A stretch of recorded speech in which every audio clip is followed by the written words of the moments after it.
श्री भाष्यकार भगवान श्री रामानुजाचार्य स्वामी जी महाराज की, विश्ववंदनाचार्य श्री त्रिदंडी स्वामी जी महाराज की। हरि ओम। शांति शांति शांति। श्रीमन्नारायण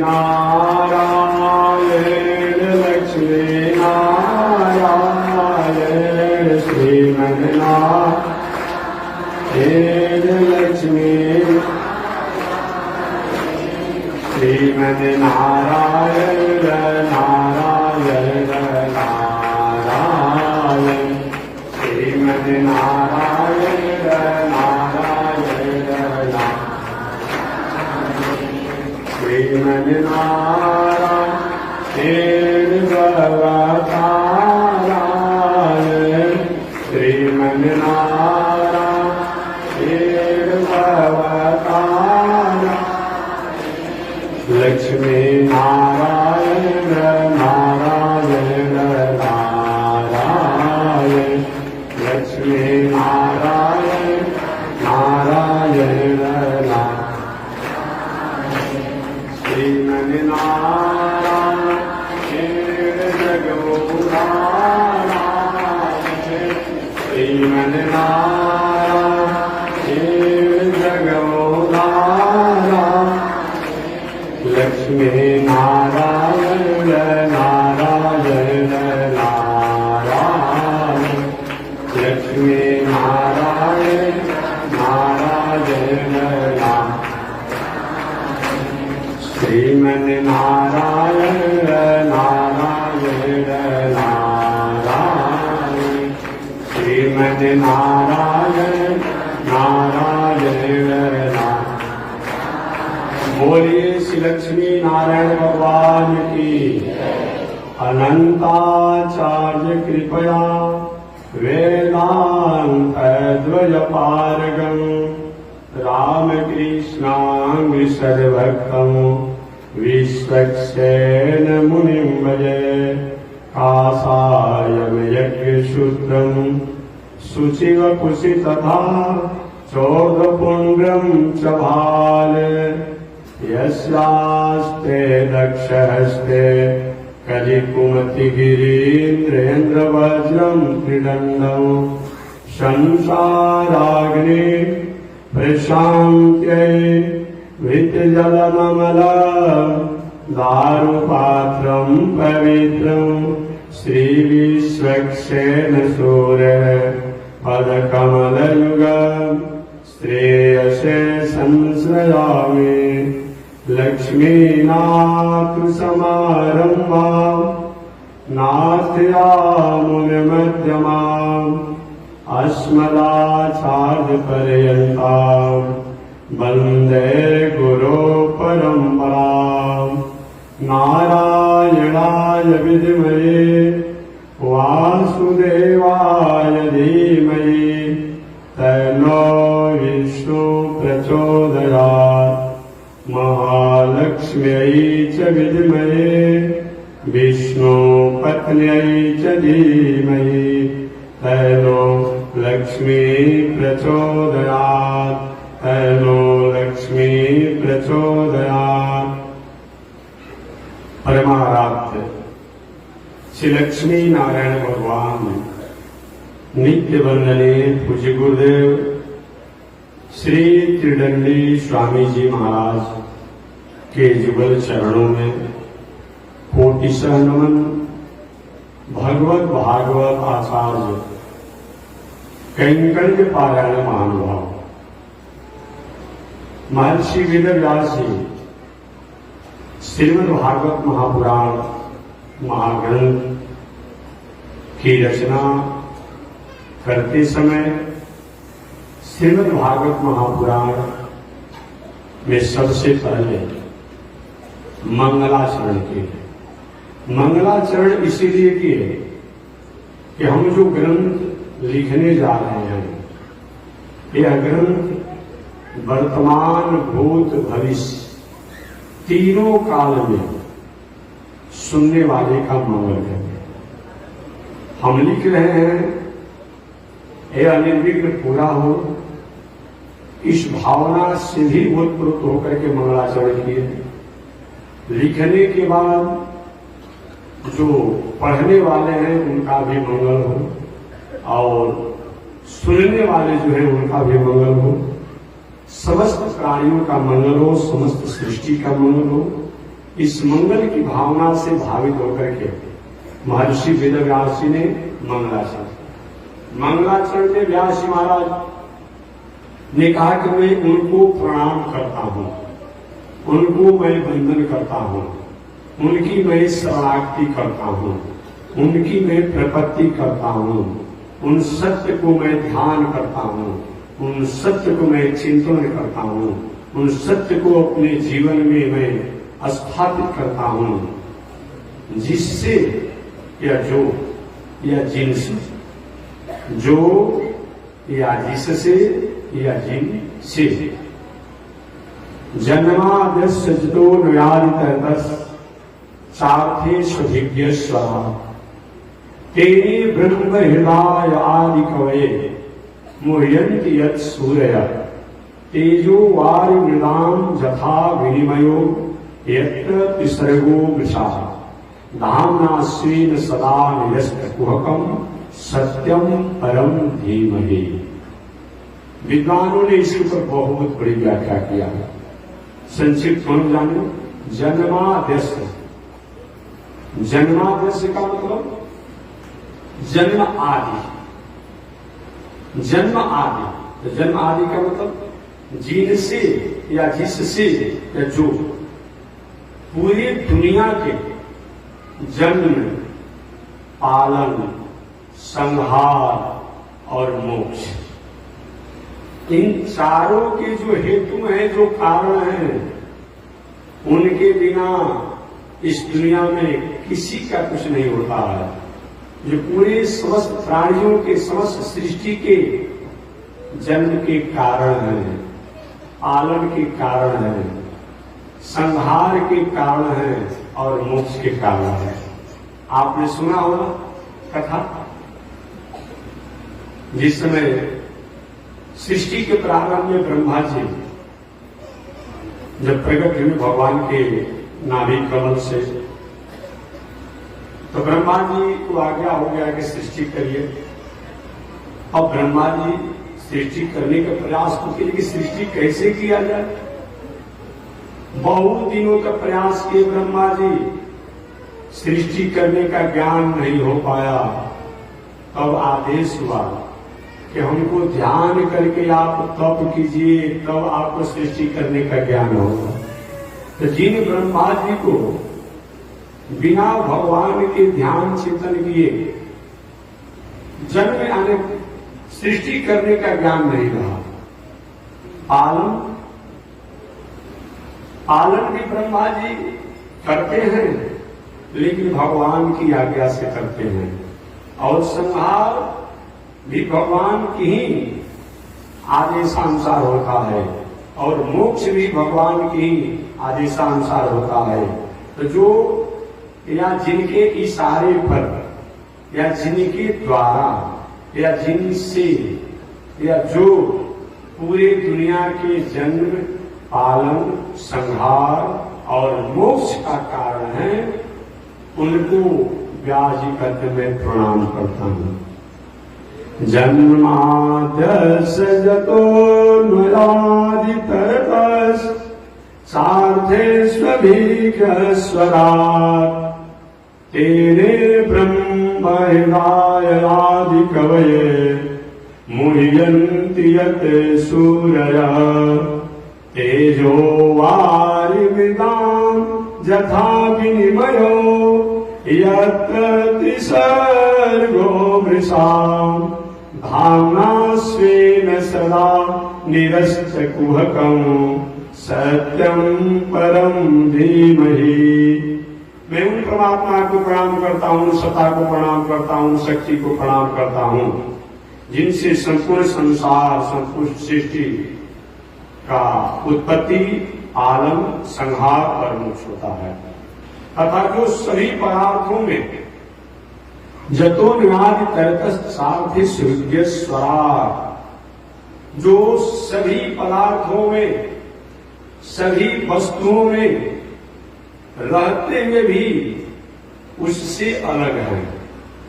दुनिया में रहते हुए, दुनिया के पदार्थों में रहते हुए, दुनिया की वस्तु में रहते हुए भी जतो नादितर्तस सार्थिस्य विज्ञ स्वरा, जो रहते हुए भी दुनिया में और दुनिया से अलग है।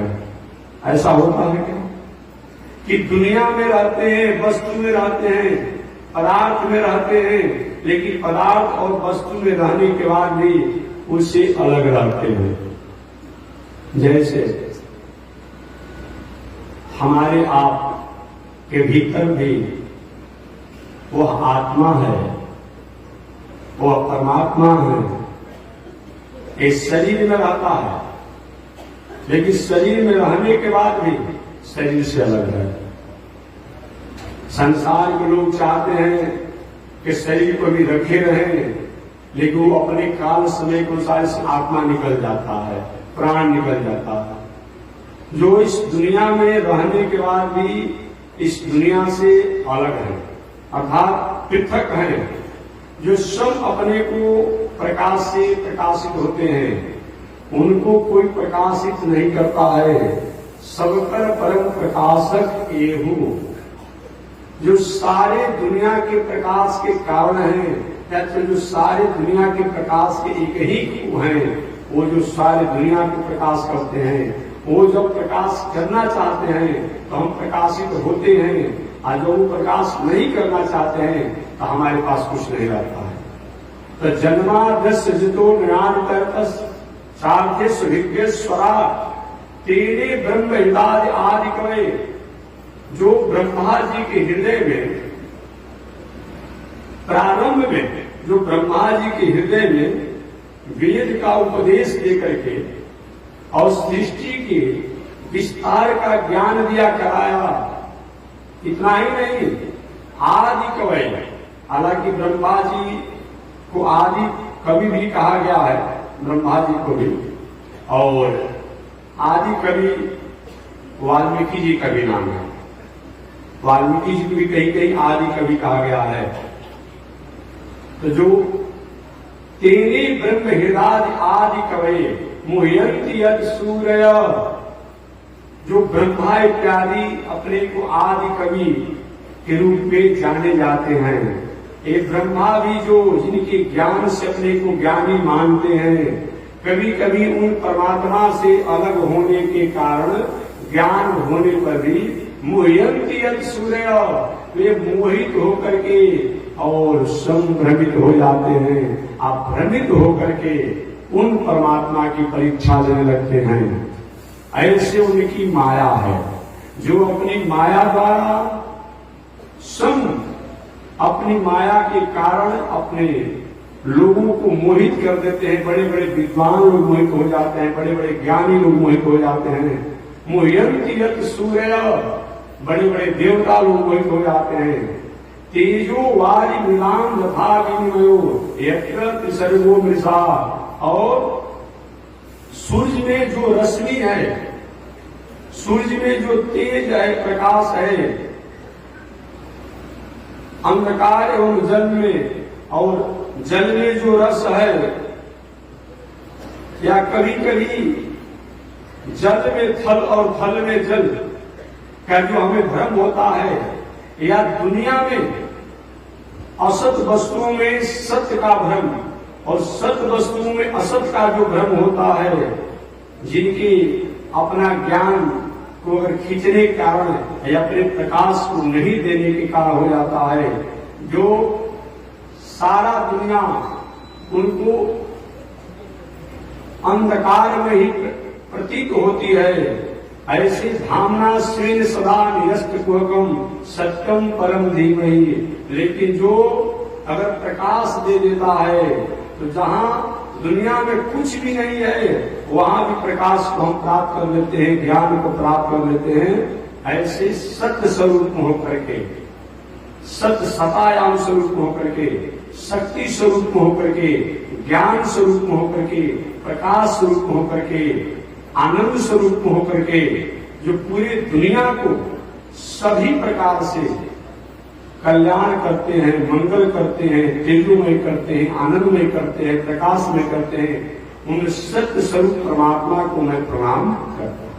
इस व्यास जी ने सीधी सीधी बात यही है कि सत्य को प्रणाम किया है। अजी अगर व्यास जी रामम परम धीमहि कह देते, कृष्णम परम धीमहि कह देते, नारायण परम धीमहि कह देते, तो क्या आपत्ति हो जाती? थोड़ी सी आपत्ति होती है। अगर व्यास जी भागवत ग्रंथों की रचना करते समय कहीं रामम परम धीमहि कह देते सत्यम के जगह पर, तो कृष्ण के भक्त थोड़ा मन में उनको उदासी हो जाती कि भागवत में तो व्यास जी ने राम जी को ही याद किया। अगर कृष्णम परम धीमहि कह देते तो राम जी के भगत को थोड़ा सा उदास हो जाते। कहीं नारायण परम धीमहि कह देते, लक्ष्मी नारायण परम धीमहि कह देते, तो लोगों को होता कि भाई ये तो नारायण लक्ष्मी नारायण कहा गया है, राम कृष्ण के भक्त उदास हो जाते। कहीं शिवम परम धीमहि कह देते, ब्रह्मा परम धीमहि कह देते, दुर्गा परम धीमहि कह देते, तो और दूसरे भक्त उनको उदासी हो जाती। तब व्यास जी ने कहा कि हम किसी का नाम काहे के लिए मिल जाए, कि झंझट में पड़ेंगे ही नहीं। जो दुनिया में सही में सत्य है, जिनकी सत्ता तीनों कालों में रहती है, उन सत्य स्वरूप, चाहे वह राम रूप में हो, कृष्ण रूप में हो, विष्णु रूप में हो, नारायण रूप में हो, लक्ष्मी नारायण रूप में हो, नरसिंह रूप में हो, वामन रूप में हो, जो सही में जिनकी सत्ता रहती है, उन सत्य स्वरूप सत्ता को मैं ध्यान करता हूं, चिंतन करता हूं, स्मरण करता हूं। अब सत्य कौन है? श्रीमद् भागवत महापुराण में सभी देवता लोग आकर के और गर्भस्तुति की है। उस गर्भस्तुति में बार बार देवता लोग भगवान श्रीमन नारायण वंशा में कहता हूं। जब सतयुग में रहते हैं तो भगवान श्रीमन नारायण के नामों से जाने जाते हैं, लक्ष्मी नारायण के नामों से जाने जाते हैं, नारायण के नामों से जाने जाते हैं, लक्ष्मीनाथ के नामों से जाने जाते हैं। वो जो सृष्टि के प्रारंभ में सतयुग में, अब वही भगवान जब त्रेता युग आता है तो राम जी के नामों से जाने जाते हैं, सीताराम के नामों से जाने जाते हैं। अब वही भगवान जब द्वापर युग में आते हैं तो राधा कृष्ण के रूप में जाने जाते हैं, रुक्मिणी कृष्ण के रूप में जाने जाते हैं। अब वही भगवान जब कलयुग आता है तो कल्कि अवतार के रूप में जाने जाते हैं, कल्कि अवतार के रूप में जाने जाते हैं। तो व्यास जी कहते हैं मैं उन सत्य को प्रणाम करता हूं जिन सत्य को भागवत में सभी देवता लोग गर्भस्तुति किए हैं। और गर्भस्तुति करते समय उसमें ब्रह्मा जी, शंकर जी, इंद्र जी, कोई जी बाकी नहीं था। सभी लोग जाकर के गर्भस्तुति किए। देवकी के यहाँ जाकर के कारागार में जाकर मथुरा में देवकी के यहाँ सब लोग ने गर्भस्तुति किया। गर्भ में जब भगवान आ गए तो और आने का प्रभु देखिए आप सत्य हैं, अपने सत्य वचन को छोड़िएगा मत। और दूसरी बात, सत्य इसलिए भी कहे कि वेद स्वरूप में आप हैं, आप मंगल स्वरूप में आप हैं, सत्य स्वरूप में आप हैं। अतः अपने मंगल स्वरूप, सत्य स्वरूप को, वेद स्वरूप को और प्राणियों के आप भावनाओं को भक्त स्वरूप में हैं, भगवत स्वरूप में हैं। इन स्वरूपों को कभी आप भूलिएगा मत। इसीलिए जब गर्भस्तुति किया गया तो 5-6 बार सत्य शब्दों को याद दिलाया है देवताओं ने। इसे मालूम पड़ता है देवता लोग सत्यम परम धीमहि के अधिकारी नहीं हैं। मानो व्यास जी ने बता दिया कि देवता लोग ने स्तुति किया। श्री रामचरितमानस, वाल्मीकि रामायण, अध्यात्म रामायण, काकभूषुंडी रामायण, लोमस रामायण, जो वशिष्ठ रामायण, ये सब रामायण पढ़ेंगे तो आज भगवान को सत्य संकल्प से स्तुति किया गया है। ये जानते हुए महर्षि वेदव्यास जी ने कहा कि हम झंझट में नहीं फंसेंगे, विवाद में नहीं फंसेंगे। जो पूरी दुनिया का नियामक और नियंता है, जो सत्य सत्ता रूप में होकर के पूरी दुनिया के जन्म में आलम, संहार और मोक्ष करते रहता है, जो सत्य स्वरूप में होकर के, सत्ता स्वरूप में होकर के दुनिया को प्रकाशित करता है, आनंदित करता है, उन परमात्मा को, उन श्रीमन नारायण को मैं प्रणाम करता हूं। आगे व्यास जी ने मंगलाचरण के दूसरे श्लोक में धर्म शब्दों को याद किया। वो सत्य रहता कहाँ है, वो नारायण रहता कहाँ है, वो विष्णु रहते कहाँ है, वो राम रहते कहाँ है, वो कृष्ण रहते कहाँ है। जो सत्य रूप में राम जाने जाते हैं, सत्य रूप में कृष्ण जाने जाते हैं, सत्य रूप में विष्णु जाने जाते हैं, सत्य रूप में लक्ष्मी नारायण जाने जाते हैं, वो कहाँ उनका निवास है?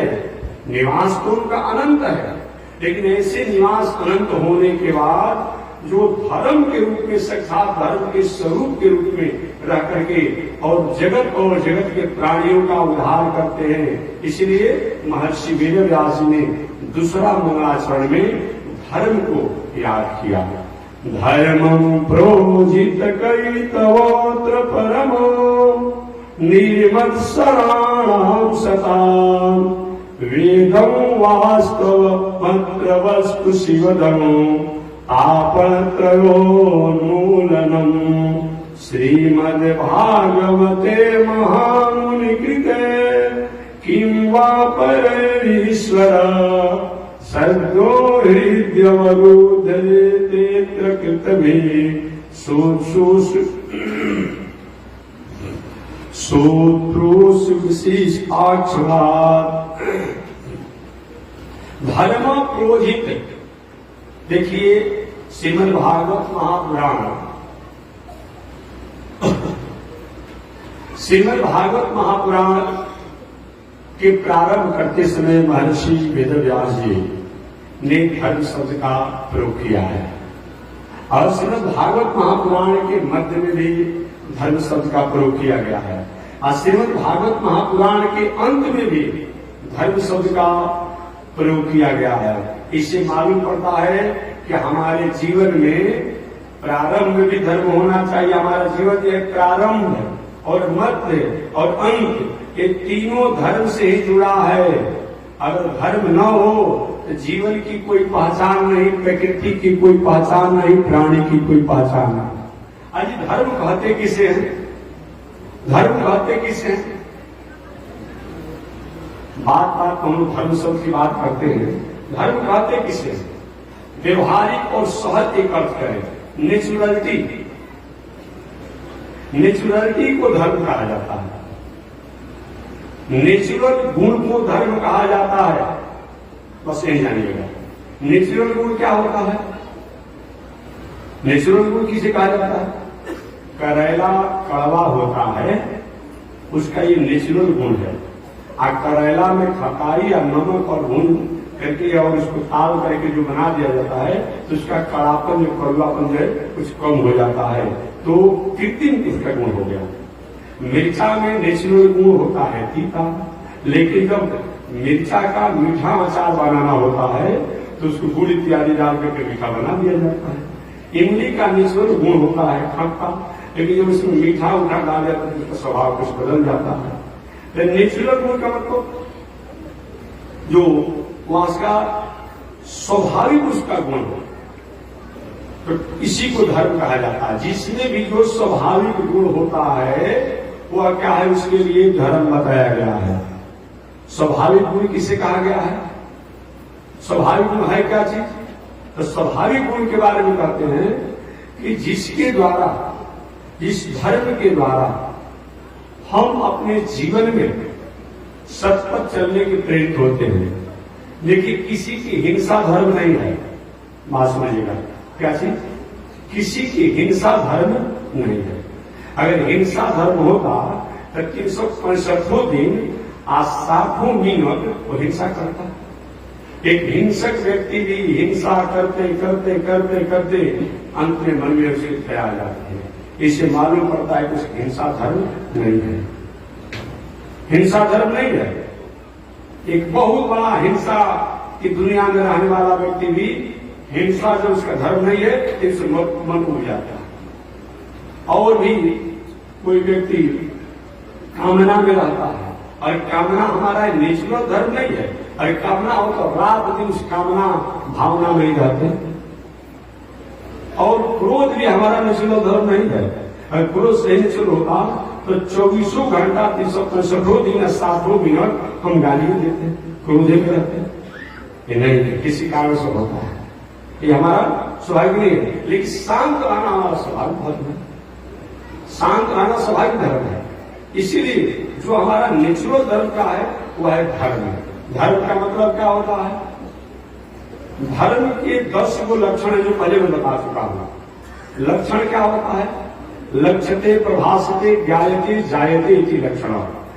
जिस विशेष किसी गुणों के द्वारा जिसकी पहचान हो उसको लक्षण कहा जाता है, विशेष गुण के द्वारा। तो धर्म का मतलब मंदिर में जाना धर्म है, गंगा स्नान करना धर्म है, यज्ञ आदि करना धर्म है। लेकिन धर्म के 10 वो जो लक्षण हैं, उन लक्षण को अगर अपने जीवन में हम उतारते हैं, ये सबसे श्रेष्ठ धर्म है। वो 10 लक्षण कौन कौन है? उपनिषद के अनुसार धृति, क्षमा, दमो, अस्तेयम, शौचमिंद्रिय निग्रह, धी विद्या, सत अक्रोधम, दशकम धर्म लक्षणमो। धृति, धैर्य, विषम से विषम परिस्थितियों के आने के बाद भी धैर्य को खोना नहीं, ये धर्म के लक्षण है, ये धर्म के अंग है। क्षमा, जितना भी धन जन पद प्रतिष्ठा बढ़े क्षमा होना चाहिए। धृति, क्षमा, दम, दम इंद्रियों को दमन संयम करने का हमेशा कोशिश करना चाहिए। धृति, क्षमा, दमो, अस्ते गलत तरीका से वस्तु प्राप्त करने की कोशिश नहीं करना, इसका नाम क्या है? अस्ते है। धृति, क्षमा, दमो, अस्ते। शौच, पवित्रता से जीवन जीना चाहिए, इसका नाम क्या है? अस्ते है। धृति, क्षमा, दमो, अस्तेयम, शौच। इंद्रिय निग्रह, और इंद्रियों को हमेशा निग्रह करना। इंद्रियां कहीं भटकाव में जा रही हो उसको बार बार रोकना, एक का धर्म का लक्षण है। इंद्रिय निग्रह। धी, बुद्धि से विचार करके तब काम करना, ये धर्म का लक्षण है। धी विद्या, सत्य का है असत्य का है ये निर्णय करके सत्य में रहना, असत्य को त्यागना, ये धर्म है। धी विद्या, सत्य, और सत्य में जीवन जीना चाहिए। और अक्रोध, और अक्रोध माने अपना लाभ, अपना फायदा के लिए दूसरे को नुकसान पहुंचाने के लिए क्रोध नहीं करना चाहिए। ये 10 गो धर्म के लक्षण है। या धर्म रूपी पुरुष जो है, वो धर्म रूपी पुरुष के यह 10 गो अंग है। ये हम लोग के आंख है, कान है, नाक है, मुंह है, हाथ है, पैर है, जीभ है। तो उसी प्रकार धर्म रूपी पुरुष के या धर्म रूपी भगवान के प्रसन्नता के लिए हमें 10 गो आचरण को जीवन में अपनाना पड़ेगा।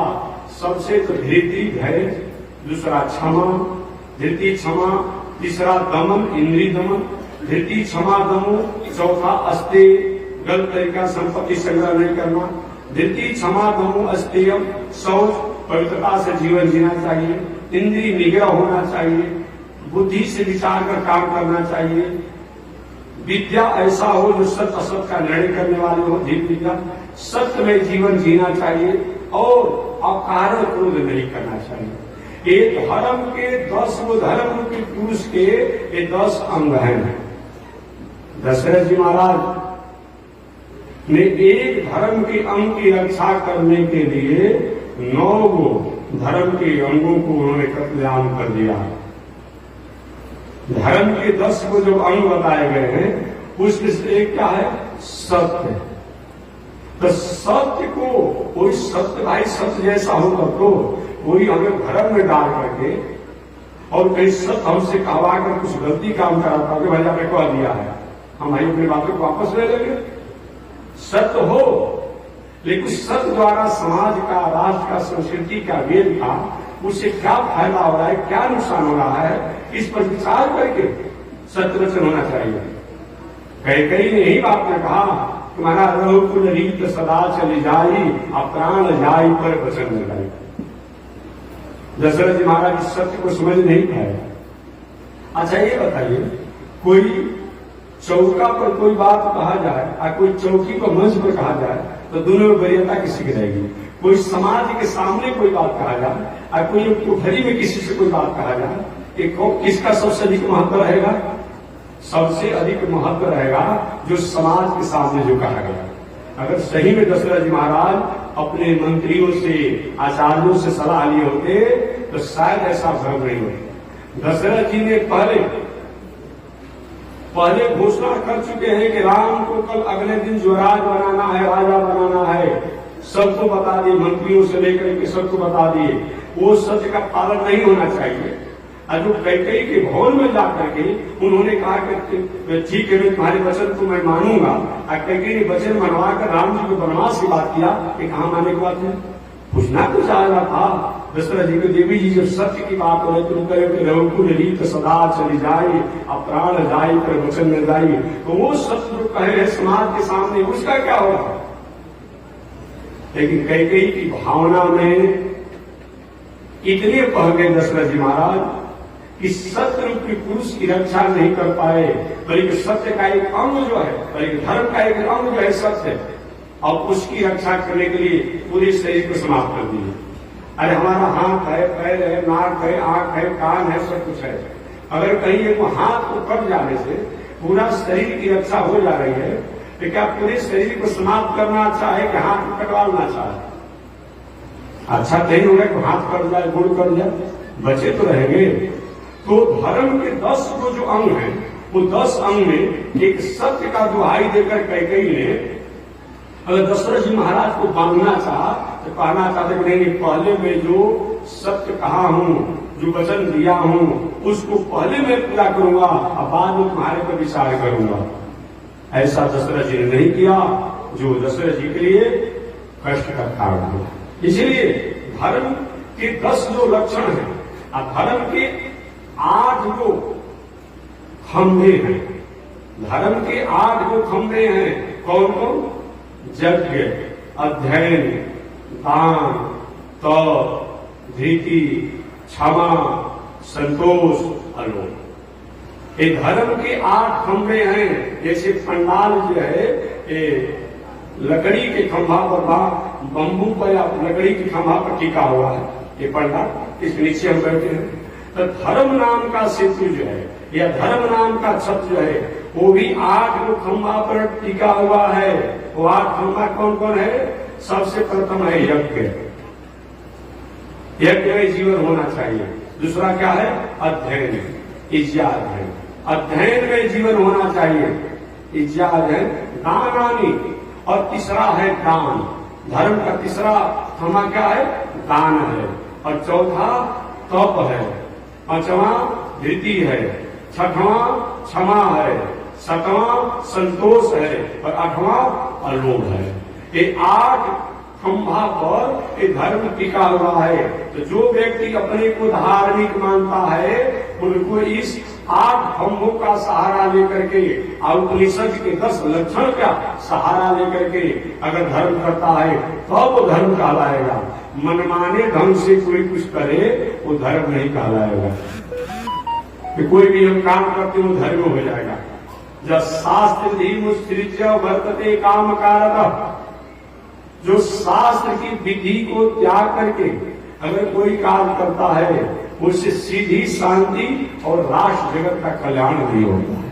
इसलिए महर्षि वेदव्यास जी ने दूसरे मंगलाचरण करते हुए श्रीमद् भागवत महापुराण के कहा कि धर्म प्रोजित कई तवोत परमो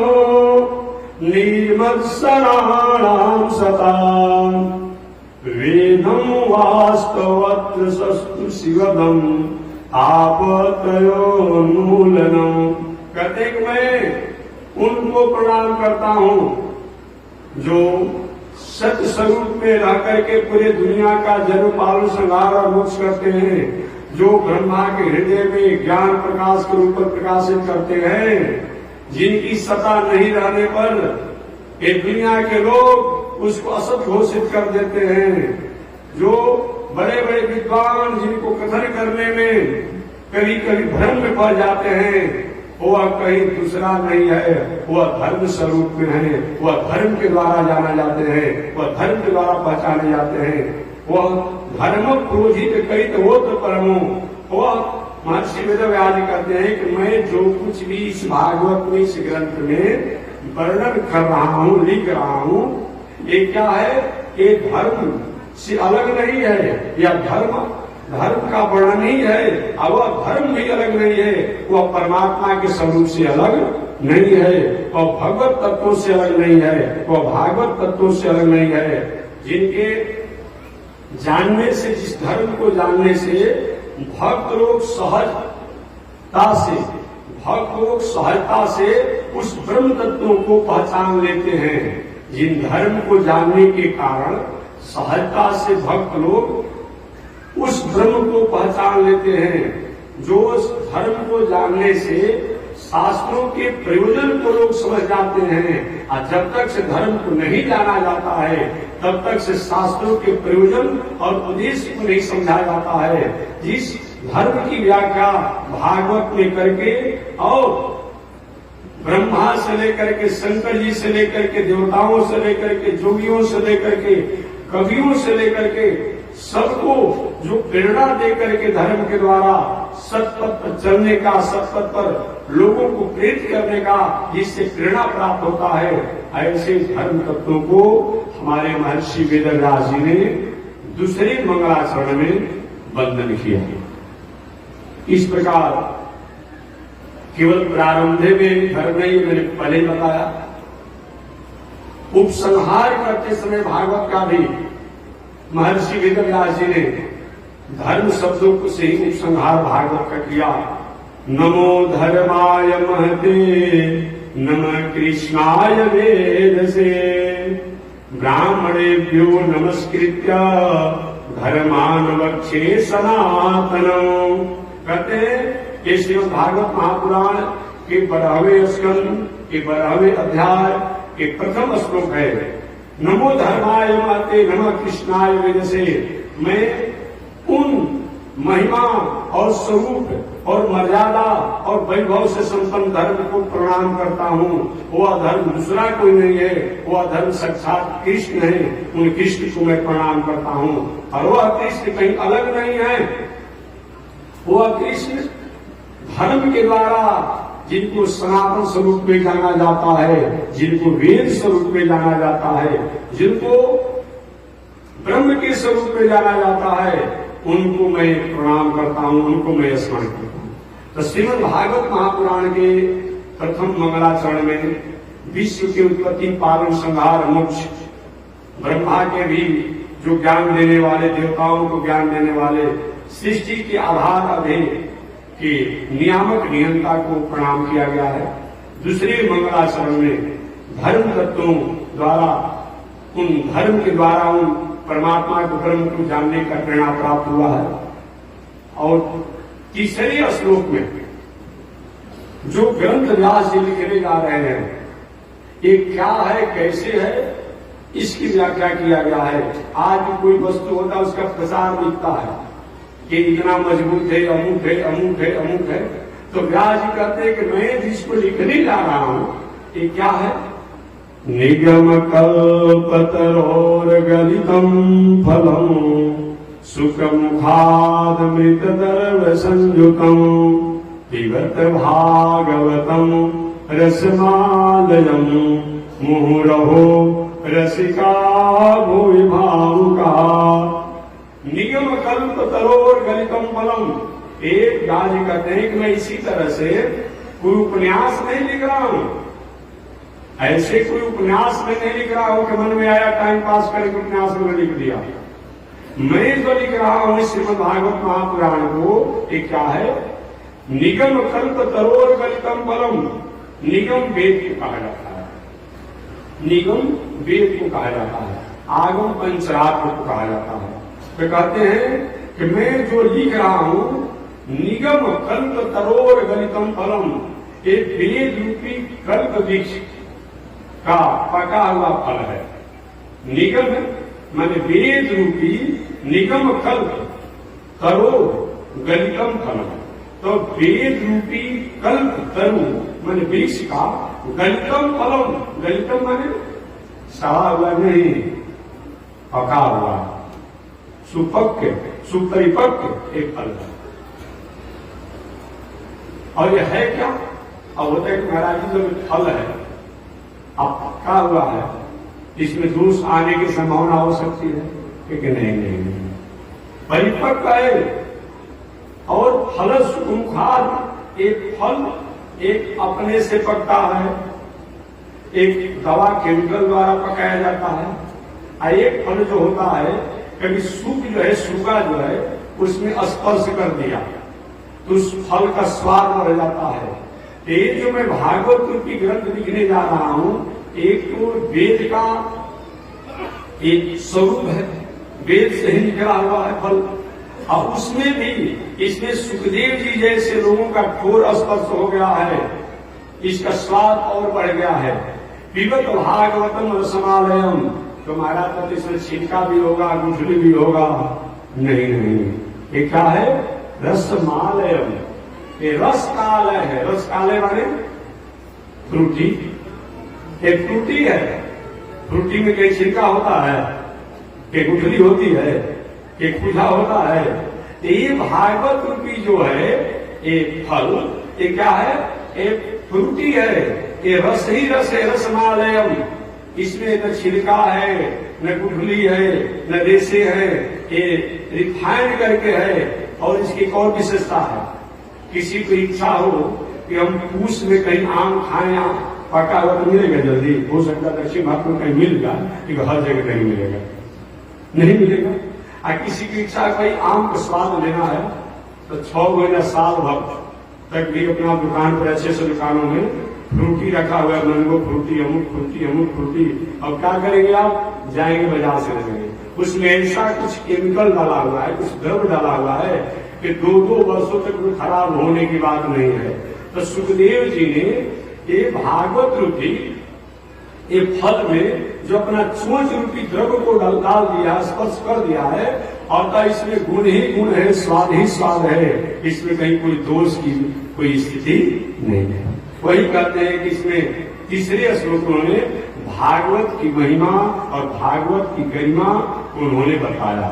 निगम कल्पतरोर गलितम फलम, कहते हैं कि ऐसे मुंह रहो तो महाराज जी कितना बार पीना चाहिए? एक बार भोजन करने से काम चल जा रहा हो, एक बार बोलने से काम चल जा रहा हो, एक बार सोने से काम चल जा रहा हो, एक बार पानी पीने से काम चल जा रहा हो, एक बार देखने से काम चल जा रहा हो, एक बार सुनने से काम चल जा रहा हो, एक बार कथा सुना करके सुन करके काम चला लीजिएगा। लेकिन भोजन रोज करेंगे, पानी रोज पिएंगे, बोलेंगे रोज, सोचेंगे रोज, और कथा एक बार कायम होना चाहिए।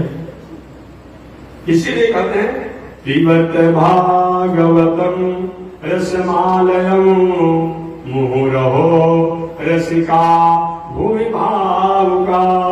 हे भावुको, हे रसज्ञो, मुहुरहो, बार बार रोज रोज हमेशा जब मौका मिले तो भागवत सुनिए, पढ़िए। एक न एक दिन इसको पढ़ने सुनने से हमें ज्ञान होगा, आत्मज्ञान होगा, संसार से वैराग होगा और परमात्मा से हमें अनुराग होगा। इसलिए बार बार सुनना चाहिए। आपने सुना होगा, एक बार मैं बताया था कथा, काशी के एक बहुत बड़े विद्वान थे, उनका नाम था मधुसूदन सरस्वती। क्या नाम था?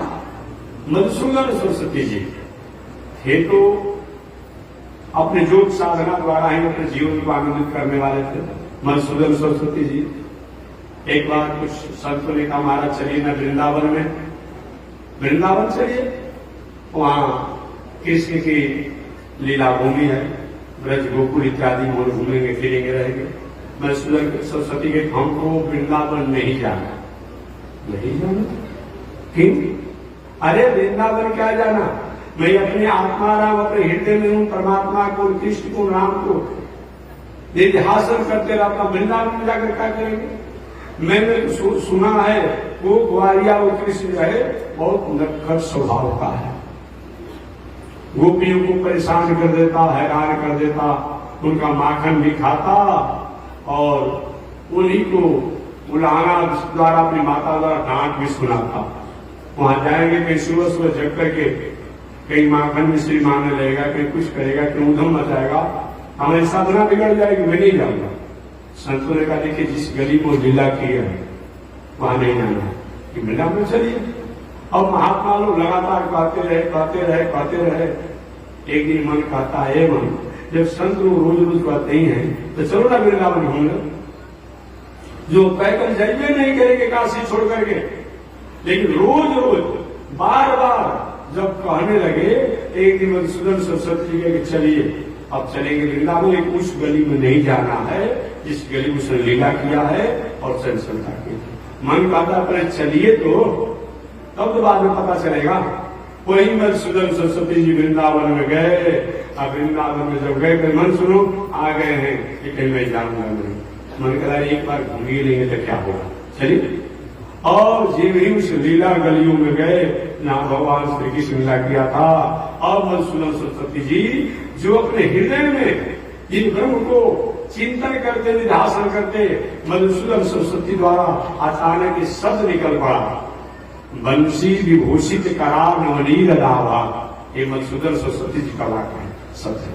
जो बंसी से विभूषित है, पीताम्बर को धारण किया है, घुंघराला बाल है, सांवला शरीर है, कृष्णात किमपि तत्व महम न जाने, उन कृष्ण से अलग कोई तत्व मैं नहीं जानता हूं। अब जो अपने हृदय में जिन परमात्मा को आनंदित करने वाले थे वो कहते कि कृष्ण से अलग कोई मैं तत्व नहीं जानता हूं।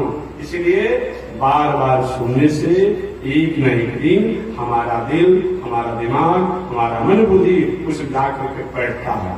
व्यास जी कहते हैं हे रसक हे महानुभाव, इसलिए एक वेद रूपी कल्प वृक्ष से सुपरिपक्व जो गिरा हुआ जो फल है, आपके महाराज फल गिरने के बाद उसमें कुछ इस प्रकार की कुछ त्रुटियां आ जाती है, बहुत देर कामयाब नहीं होता है। अगर फल कहीं डायरेक्ट ऊपर से कहीं गिरे तब तो कुछ दोष होने की बात हो, लेकिन फल कहीं वहां से टूट कर गिरा दूसरे डाली पर, वहां से तीसरे डाली पर, वहां से तीसरे डाली पर, वहां से चौथे डाली पर, ऐसे करके गिरता है तो उस फल में दोष होने की संभावना नहीं होती है। ये भागवत रूपी जो कल्प वृक्ष जो है, इस कल्प वृक्ष निकला हुआ जो फल है, ये डायरेक्ट नहीं गिरा है। ये कैसे गिरा है? भगवान श्रीमन नारायण द्वारा यह फल कहाँ आया? ब्रह्मा जी के पास आया।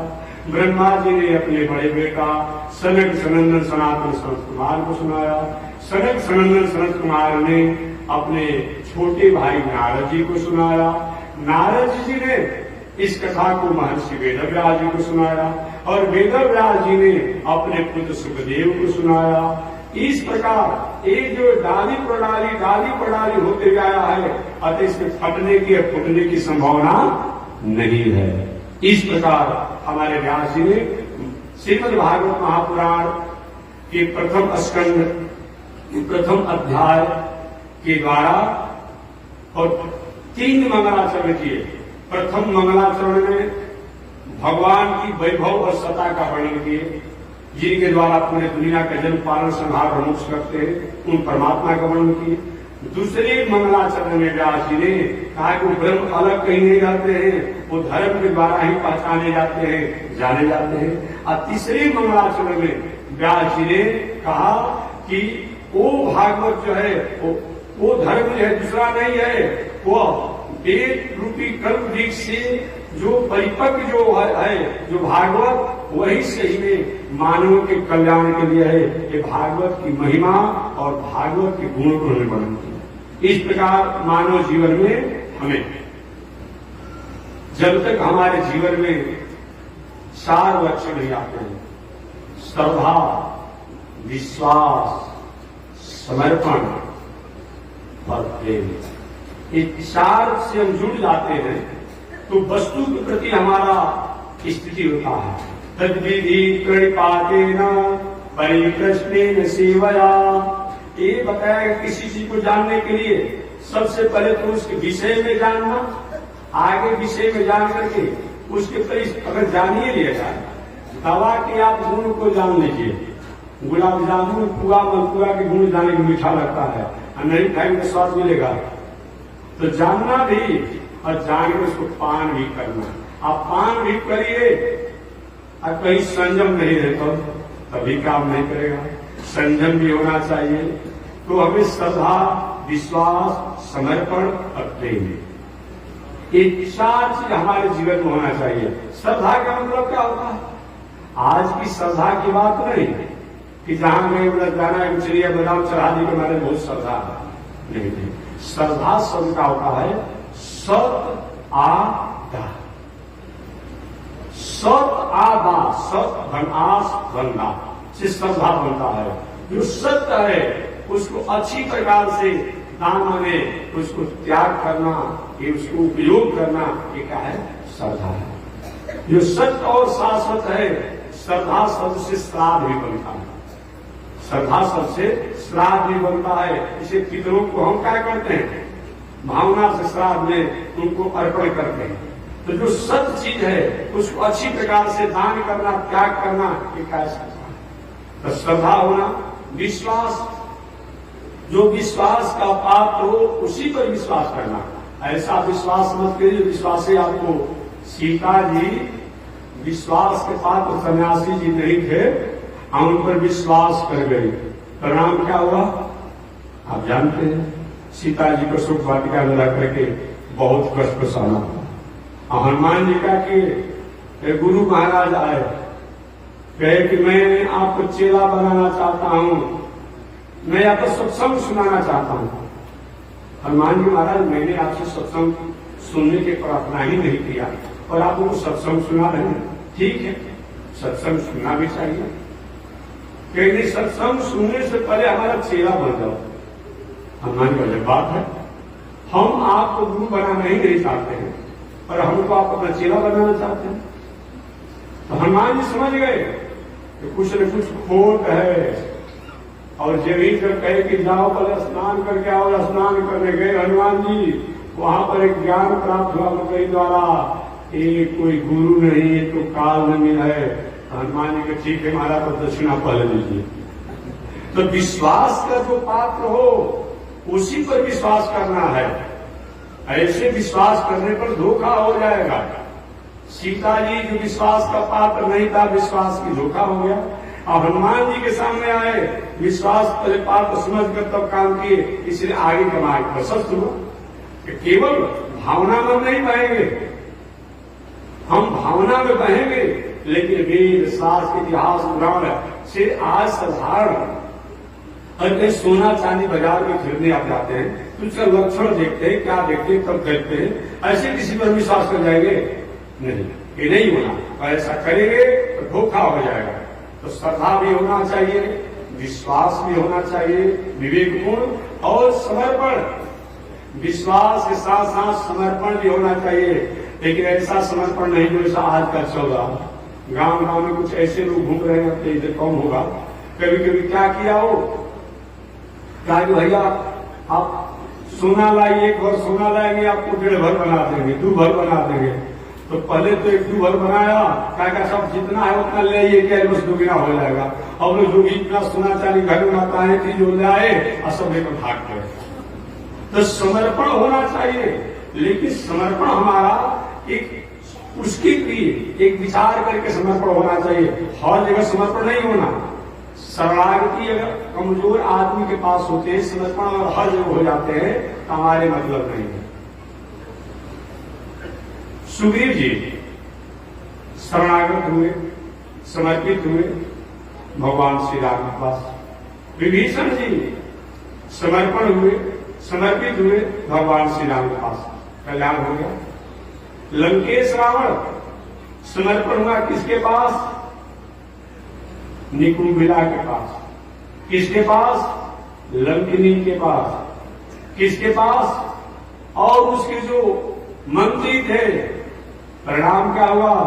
वो समर्पण उसका असफल हो गया, अमंगल हो गया, अहित हो गया, नुकसानकारक हो गया। हमें समर्पण करना चाहिए, लेकिन समर्पण की पात्रता को समझ करके ही समर्पण होना चाहिए। इस प्रकार श्रीमद् भागवत महापुराण में महर्षि वेदव्यास जी ने मंगलाचरण किया। आगे यह श्रीमद् भागवत महापुराण, अब देखिए पहले आपको बताया गया कि रोमहर्षण सूत जी के नाम पहले आया था। अयोध्या कथा होगी तो कौन सुनाएगा? उग्र सर्वास सूत जी सुनाएंगे। जबकि नियम है कि जब तक कोई स्थान जो संकल्प लिया हो वो पूरा नहीं करता हो तो व्यास गद्दी पर तो व्यास जी को बदलना बहुत अनुकूल नहीं है। यहां देखिए शुरू में हम सुने कि रोमहर्षण सुत वाच, रोमहर्षण सुत जी कथा सुना रहे थे। और कथा हम लोग जो सुनेंगे तो सर्वासुत की बात है। एक दिन पहले मैंने याद दिला दिया था, ऐसा क्यों हुआ, ऐसा क्यों हुआ। कथा प्रारंभ किए रोमहर्षण सुत जी, महात्मा कथा इत्यादि सुन रहे थे। अभी कथा सुना रहे हैं कौन, वो सर्वासुत जी सुनाएंगे। ऐसा क्यों, तो मैंने निवेदन किया था कि जब कथा सौनक ऋषि जी ने विशारण में व्यासपीठ पर रोमहर्षण सुत जी को बैठाया और कथा की महिमा गरिमा को कह रहे थे। संयोग से उसी समय बलराम जी आ गए। अब बलराम जी आ गए तो सब लोग ने भाई सब भगवान के अवतार भी माने जाते हैं, भगवान के बड़े भाई भी है और आचार्य भी है। तीन तीन है, एक तो स्वयं भगवान श्री कृष्ण के बड़े भाई हैं, दूसरा आचार्य है और तीसरा भगवान के अवतार भी है, शेषावतार है। तीन तीन है। और सब होने के बाद रोमहर्षण सुत जी क्या किए कि वाणी द्वारा भी कुछ उनको अभिवादन नहीं किए। बाकी के खड़ा होने की और कुछ बात छोड़ दीजिए।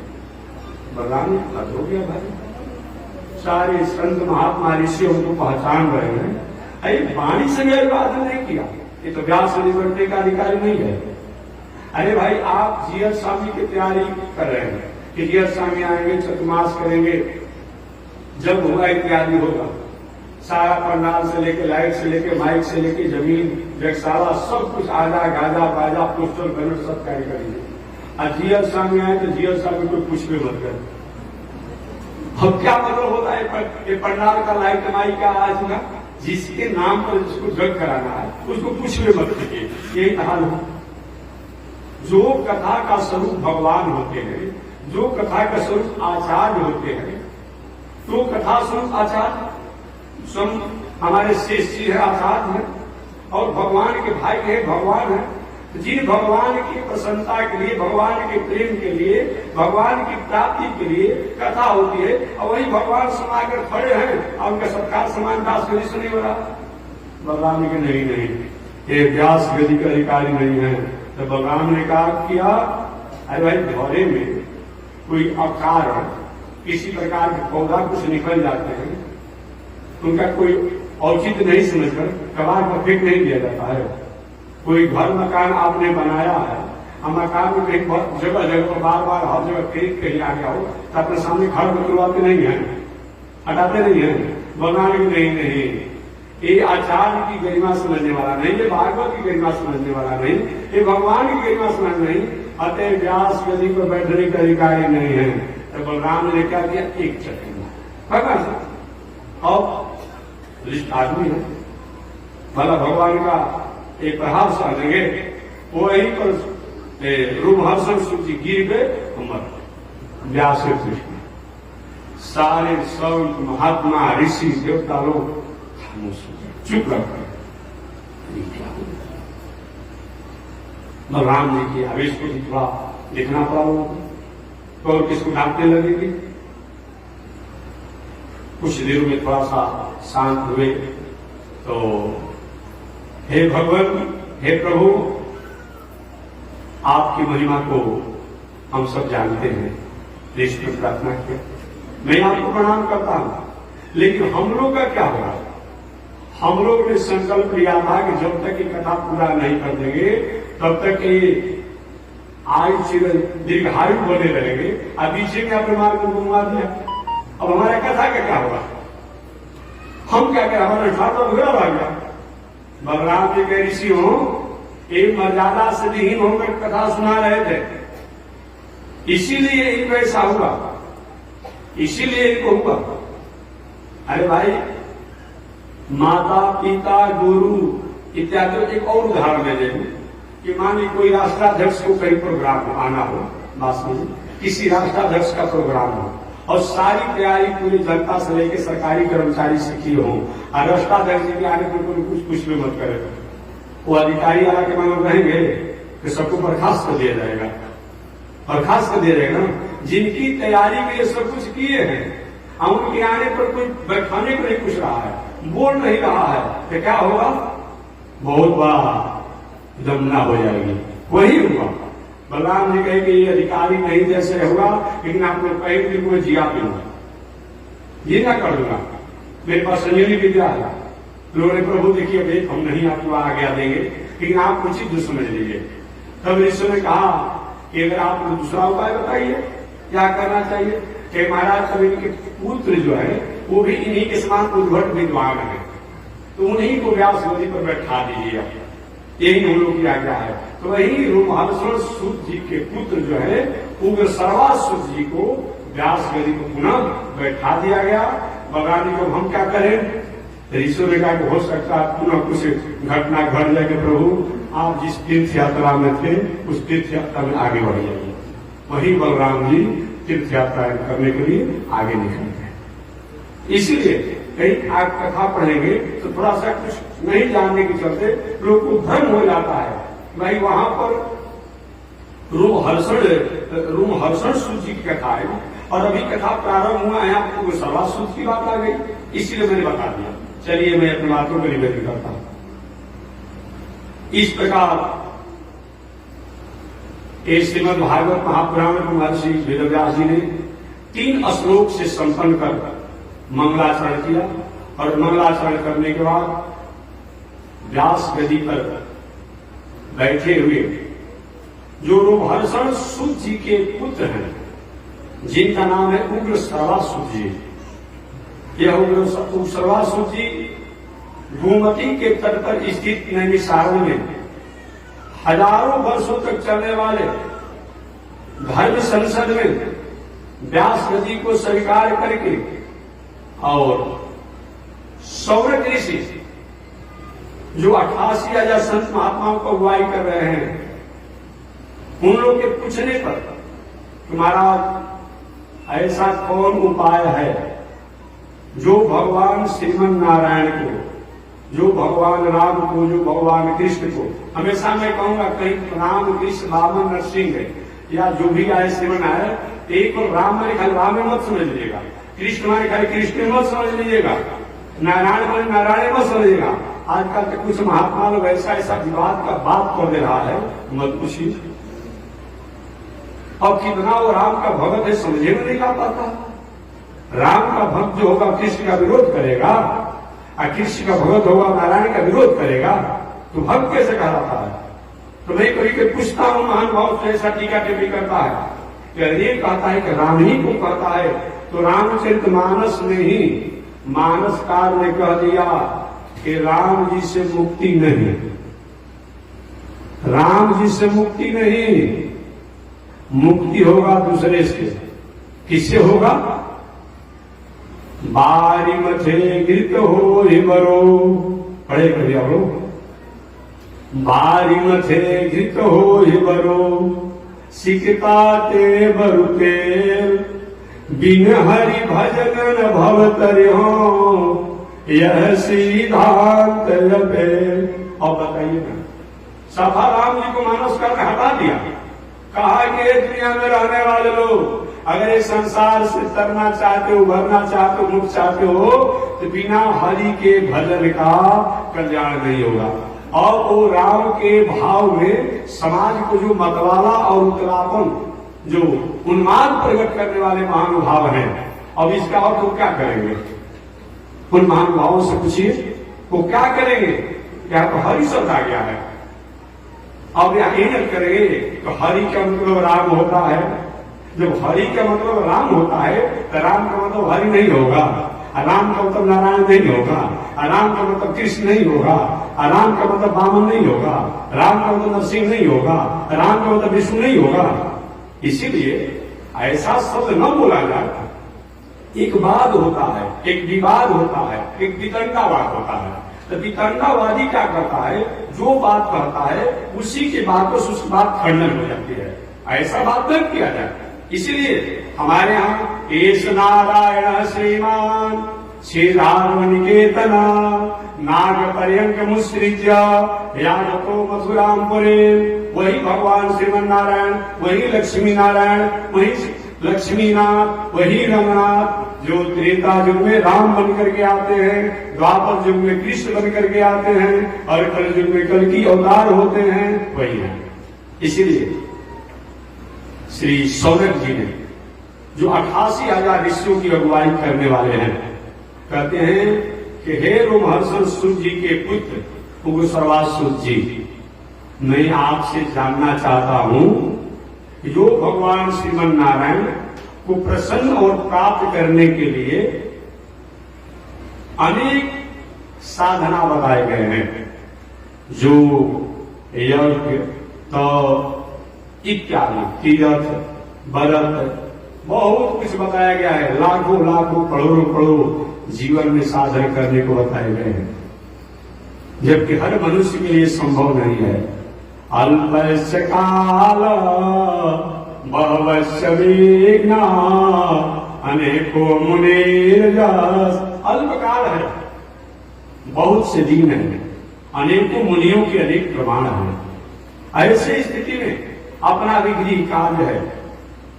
जिन परमात्मा को, जिन भगवान श्रीमन नारायण को प्रसन्न करने के लिए, प्राप्त करने के लिए, आज अपने कल्याण करने के लिए, अपना मोक्ष प्राप्ति के लिए बहुत बड़े बड़े साधक लोग बहुत बड़ी साधना करते हैं। कोई योग करता है, कोई जप करता है, कोई जग करता है, कोई साधना करता है, कोई तीर्थ करता है, कोई व्रत करता है, कोई और अनेक प्रकार के साधन करते हैं।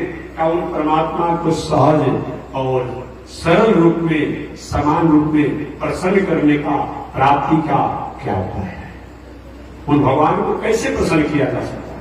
या दूसरा उन्होंने कहा कि महाराज, मैं 6 प्रश्न आपसे करूंगा। सौनक ऋषि कहते हैं उग्र सर्वासुत जी से कि मैं आपसे 6 प्रश्न करूंगा, और इन 6 प्रश्नों के द्वारा मैं उन ब्रह्म तत्वों को, उन धर्म तत्वों को, उन प्रकृति तत्वों को, उन सृष्टि तत्व को, उन परमात्मा तत्वों को मैं जानना चाहूंगा। आगे सुजरी का पूछिए समय की क्या पूछना चाहते हैं। 6 प्रश्न, वही 6 प्रश्नों को श्री सौनक जी ने नैमिषारण्य में रोमहर्षण सूत जी के पुत्र उग्र सर्वासुत जी से 6 प्रश्न किया।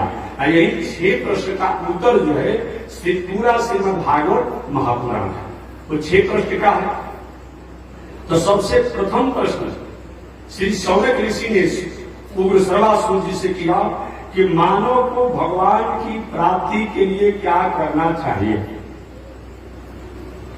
एक प्रथम प्रश्न है, मनुष्य मात्र को भगवान की प्रसन्नता और भगवान की प्राप्ति के लिए क्या करना चाहिए। जग करे कि तप करे कि दान करे कि तीर्थ करे कि व्रत करे, क्या करे? भगवान की प्राप्ति के लिए मनुष्य को क्या करना चाहिए, ये प्रथम प्रश्न है। दूसरा प्रश्न, श्री साधन क्या है? साधन तो अनंत है, साधन तो अनंत है, लेकिन श्री साधन क्या है? एक घोरी परंपरा वाले लोग वो साधन नहीं कर पाए, लंके उघारे हो करके मछली मांस शराब ताड़ी दारू खा पी करके आपको सीधी कर रहा है, साधन कर रहा है। अरे क्या इससे मिलेगा भाई? इस संसार में जो कामसी राशि है और उस साधना से तुमको क्या मिलेगा? कहीं कोई किसी प्रकार की सिद्धि करके तो कुछ जादूगरी विद्या तुम सीखियो लोगे, इससे क्या हो जाएगा? कभी कोई गांव में और घोर पंथ वाले घूमते नहीं देखे होंगे, आए जमाने भिक्षा कुछ हमको 100 रुपया दीजिए और आपके सामने क्या करेगा, खून मिलने लगेगा।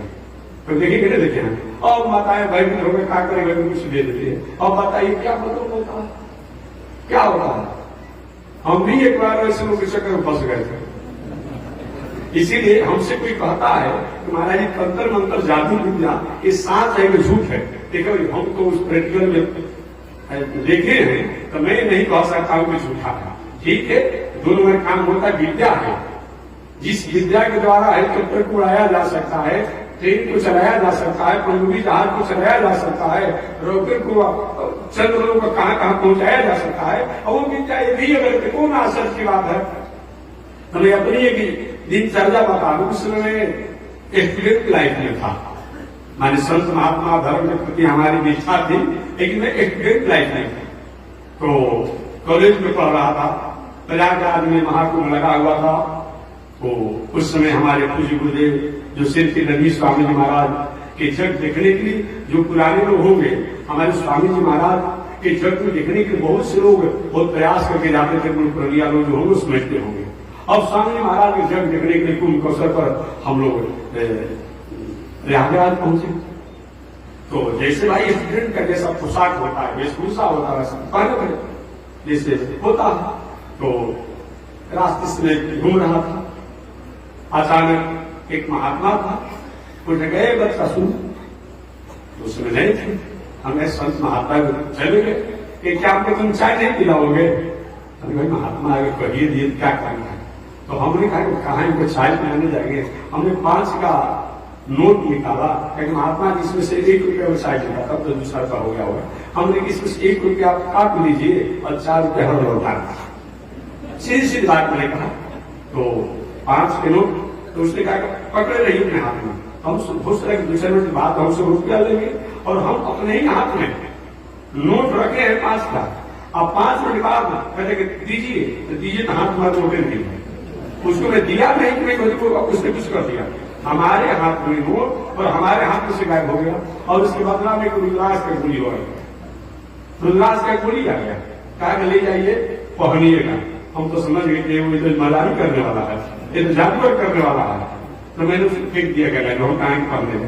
तो मैं कैसे इस बात को कवर करेंगे, इसे मैं नहीं कहता हूँ। इसका मतलब तंत्र मंत्र जादू टोना का कहीं बढ़ावा नहीं दे रहे हैं। याद करके नास्तिक जो है, चावराग जो है, सोशलिस्ट है, जो कहता है कि सब फालतू है, बकवास है, ये कमाने की बात है।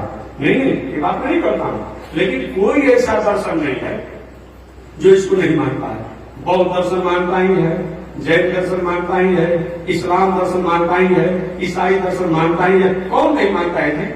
देखिए ना, जितना वो जागने के यहाँ भीड़ नहीं लगता तो बाजार में भीड़ लगा रहता है। ठीक होना नहीं होना एक अलग की बात है, क्यों नहीं जागरूक करता है? जाइए ना क्रिश्चनों के यहाँ, जले फूक करके कहते हैं सब काम करा देंगे, तो सर्दी होने देंगे ना बुखार होने देंगे, सब काम जल फूक कर सब ठीक करना चाहता है। ईसाई भी करता है, इस्लाम दर्शन भी करता है। जाइए गया में बौद्ध मंदिर में, देखिए वहां कितना तंत्र मंत्र करता है। जैनियों के यहाँ जाइए, उनका विजय है। और हमारे सनातन धर्म, वैदिक धर्म, हिंदू धर्म भी है, तो कोई इससे अलग नहीं है। तो मैं निवेदन करना चाहता हूँ, बताइए 1 वर्ष 2 वर्ष 55 वर्ष लगा करके और कोई साधारण एक तंत्र मंत्र जादू टोना करे, से क्या मतलब होता है? एक श्री सौनक ऋषि ने श्री उग्र सर्वासु जी से कहा कि महाराज श्री साधन क्या है? साधन तो अनेक हैं, लेकिन श्री साधन क्या है? जिस साधन के द्वारा समाज का, प्रकृति का, प्राणियों का मंगल हो और परमात्मा के चरणों में प्रेम हो और शरीर त्यागने के बाद हमारा कल्याण हो, उन परमात्मा से हमारा संबंध हो, क्या है? दूसरा प्रश्न है श्री साधन क्या है? और तीसरा प्रश्न शास्त्रों का सार क्या है? सौनक ने कहा कि शास्त्र क्या कहना चाहता है, महाराज इसको भी आप बताइए। और चौथा, भगवान श्री कृष्ण रूप में, भगवान श्री कृष्ण रूप में क्यों इस संसार में, जब पूरी दुनिया में व्यापक और व्यापक होकर के भी वे उनको आकार प्रकार के रूप में क्यों आना पड़ता है? आज कोई सम आला कमान होता है, जहां से आदेश देता है, काम हो जाता है, और भगवान को रामा अवतार, कृष्णा अवतार, भावना अवतार, नरसिंह अवतार, ऐसे भगवान को अवतार क्यों लेना पड़ता है? क्या वहां से काम नहीं हो सकता था? और अगला प्रश्न है कि वह भगवान अवतार लेते हैं तो कौन कौन भगवान का अवतार होता है? उन अवतारों में मुख्य अवतार कौन है? उन अवतारों भगवान जो है ये क्या क्या लीला करते हैं? और छठवां प्रश्न है कि भगवान को अपने धाम जाने के बाद धर्म किसकी शरण में रहा, धर्म कहाँ रहा? या धर्म कहीं अंतर्ध्यान हो गया, वैकुंठ में चल गया, लुप्त हो गया, गायब हो गया, आखिर धर्म वह कहाँ है? यही 6 प्रश्नों का उत्तर ये श्रीमद् भागवत महापुराण है। कौन कौन 6 प्रश्न है? पुनः एक बार आप जान लें। सबसे प्रथम प्रश्न है कि मानव को भगवान की प्राप्ति का सबसे सरल और सहज साधन क्या है? दूसरा, श्री साधन क्या है? तीसरा, शास्त्र का सारांश क्या है, कथन क्या है। चौथा, भगवान श्री कृष्ण इस संसार में आखिर क्यों जन्म लिए, क्यों आए। और पांचवा, भगवान के जाने के बाद, भगवान इस संसार में जब आए तो आने के बाद कौन कौन से लीलाएं किए और कौन कौन भगवान का अवतार होता है, ये बताएं। और छठवां प्रश्न कि भगवान जब अपने धाम जाते हैं ये धर्म किसकी शरण में रहता है। ये 6 प्रश्नों को श्री शौनक जी ने रूपहर्षण सूत जी के पुत्र उग्रसर्वासुत जी से नैमिषारण्य में किया। इन 5 प्रश्नों को सुनकर उग्रसर्वासुत जी प्रसन्न हो गए। प्रश्न ऐसा करें जिससे सुनने वाला आनंदित हो जाए। नास्तिक वाला प्रश्न क्या मतलब होता है। अब कभी कभी नास्तिकों द्वारा प्रश्न किया जाता है कि महाराज जी, एक बार मतलब आने वाला है भादों में ना, कभी कभी नास्तिक लोग प्रश्न करता है कि भगवान कहाँ रहते हैं, तो कोई कहता है कि क्षीर सागर में, तो नास्तिक कहते हैं कि क्षीर सागर में रहते हैं भगवान, तो रात दिन उसी में रहते हैं, तो उनको परेशानी नहीं होती है। अरे साधारण हो आधा 1 घंटा जल में रहते तो परेशान हो जाते हैं, ठीक है नहीं। तो कहते हैं महाराज जैसे होते भगवान रात दिन रहते हैं क्षीर सागर में, तो उनकी आंख में दूध नहीं घुस जाता है। अब पूछता है भगवान तो क्षीर सागर में रहते हैं तो दूध जो है कि गर्म है कि कच्चा है। अगर कच्चा है तो इतना दूध फटा क्यों नहीं, और गर्म है तो भगवान का शरीर जला क्यों नहीं। ये नास्तिकों का ऐसा प्रश्न। अब बताइए कोई मतलब होता है ऐसा प्रश्न था। इसका उत्तर भी मैं दे संक्षिप्त में। वो पूछता है लोग कि भगवान कहाँ रहते, क्षीर सागर में, जो अनंत रूप में रहने के बाद भी क्षीर सागर में रहते हैं। तब होता है तो दूध गर्म है कि कच्चा है, तो दूध गर्म नहीं है कच्चा है। तो कच्चा है तो फटता क्यों नहीं है। गाय के भैंस के बकरी के थान में दूध रहता तो फटता है, एक वर्ष रह जाता है। तो अब भगवान की क्षीर सागर में अगर नहीं फटता है तो कौन आश्चर्य की बात है, कौन आश्चर्य की बात है। तब होता है भगवान रात में रात से परेशान नहीं होते हैं। मछली या जलचर जीव हमेशा जल में ही रहते हैं, वे उससे परेशान होते हैं। अब भगवान के क्षीर सागर दूधे में रहते हैं तो उनको कहीं को परेशानी हो नहीं जाए। ये सब नास्तिकों का ऐसा ऐसा प्रश्न होता है। इसीलिए मैं निवेदन करना चाहूंगा कि सूत जी ने कहा ऋषि आपने जो प्रश्न किया, इस प्रश्न से भगवान के प्रति हमारा और स्नेह प्रगाढ़ हो गया, और मैं आप लोग के वही उत्तर दूंगा, वही समाधान करूंगा, वही प्रश्नों का जवाब दूंगा जो एक समय मेरे गुरु भ्राता श्री सुखदेव जी ने राजा परीक्षित को गंगा के पावन तट पर राजा परीक्षित द्वारा पूछने पर जो सुनाए थे वही कथा मैं आप लोग को सुनाऊंगा। और कल मैं बताऊंगा कि आखिर भगवान के प्राप्ति का साधन क्या है, भगवान के कितने अवतार हैं। इस सभी प्रश्नों का समाधान कल किया जाएगा। आज इसी के साथ वाणी विराम। एक बार भगवान का नाम श्रीमन नारायण लक्ष्मी नारायण श्रीमन नारायण लक्ष्मी श्रीमन नारायण नारायण नारायण श्रीमन नारायण नारायण। बोलिए श्री लक्ष्मी नारायण भगवान की, विश्व जगदाचार्य श्री त्रिदंडी स्वामी जी महाराज की। हरि ओम। शांति शांति शांति।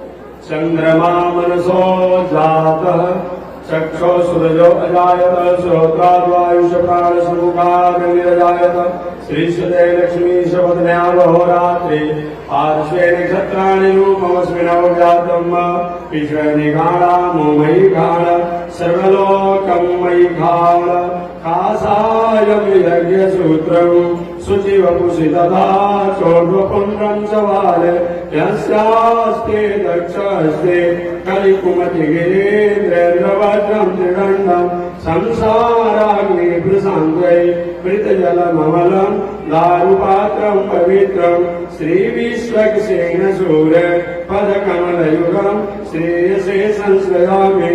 लक्ष्मी नारायण भगवान की, विश्वदाधार श्री त्रिदंडी स्वामी महाराज की। हरि ओम। शांति शांति शांति।